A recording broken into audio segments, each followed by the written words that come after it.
I've often wondered what it feels like to float in the vast emptiness of space, tethered only by a thin lifeline to your spacecraft.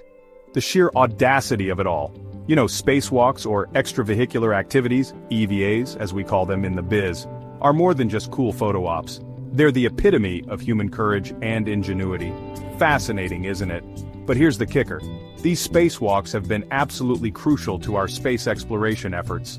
From repairing satellites to building the International Space Station, EVAs have allowed us to extend our reach far beyond the confines of our spacecraft.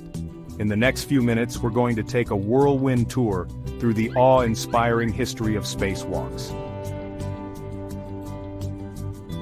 March 18, 1965, a date that should be etched in the annals of human achievement.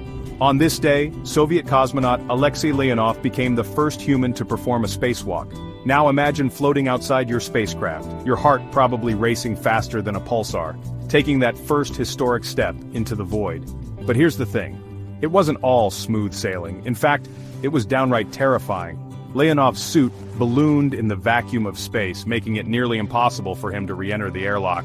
He had to bleed air from his suit to squeeze back in, risking the bends in the process. Just a few months after Leonov's feat, on June 3, 1965, astronaut Ed White became the first American to perform a spacewalk. White, tethered to his Gemini 4 spacecraft, spent a glorious 23 minutes floating in space. He was so enthralled by the experience that he famously said, "I'm coming back in, and it's the saddest moment of my life." Now let's fast forward a bit to 1966. Buzz Aldrin, floating outside the Gemini 12 spacecraft, extends his arm and snaps what might just be the coolest selfie in human history.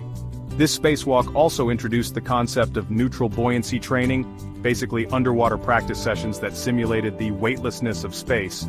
Fast forward to 1984, and we've got Bruce McCandless II literally untethering himself from the Space Shuttle Challenger. Can you imagine the gut-wrenching moment when he unclipped that safety line? McCandless floated free, propelled only by his Manned Maneuvering Unit, MMU, a nitrogen-powered jetpack. This wasn't just a spacewalk, it was more like a spaceflight. McCandless drifted 320 feet away from the shuttle, becoming a human satellite. The image of him floating alone against the backdrop of Earth is one of the most iconic in space history. The year is 1998, and we're about to witness one of the most ambitious projects in human history, the assembly of the International Space Station, ISS. Now, building anything in space is like trying to put together IKEA furniture while wearing oven mitts and floating in a pool. But Newman and Ross nailed it, kickstarting a construction project that would continue for over a decade and involve astronauts from multiple countries. Speaking of high-stakes space missions, let's talk about the Hubble Space Telescope. In 1993, this incredible eye in the sky had a bit of a problem. Its primary mirror had a flaw that was causing blurry images. Enter astronauts Catherine Thornton and Tom Akers. These cosmic optometrists embarked on a series of spacewalks to essentially give Hubble the universe's most expensive pair of corrective lenses. The repair mission was a complete success, allowing Hubble to capture the breathtaking images of our universe that we know and love today. Now folks, let's talk about the elephant in the room, or should I say, the water bubble in the helmet. Parmitano was outside the ISS, performing routine maintenance, when suddenly he felt water creeping up his neck and into his helmet. As the water covered his eyes and ears, Parmitano had to navigate back to the airlock essentially blind. It was a stark reminder that in space, even the smallest malfunction can quickly become life-threatening. But here's the thing about near disasters in space. They often lead to crucial improvements. We're on the cusp of a new era in spacewalking thanks to NASA's Artemis program. The goal? To return humans to the moon and eventually send them to Mars. But this time, we're not just planting flags and collecting rocks. We're talking about establishing a permanent presence. And that means a whole new level of EVA.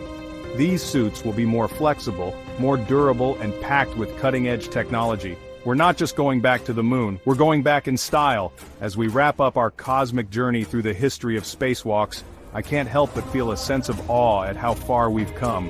From Alexei Leonov's first tentative steps into the void to the ambitious plans of the Artemis program, the story of spacewalks is a testament to human courage, ingenuity, and our unquenchable thirst for exploration. As we look to the future, the prospects are truly exciting. The next generation of spacewalkers will build habitats on the moon, pave the way for human exploration of Mars, and perhaps even enable everyday people to experience the thrill of floating in space. So the next time you look up at the night sky, remember that humans have not only walked on the moon, they've danced among the stars. And the dance is far from over. Keep looking up, space fans. The best is yet to come.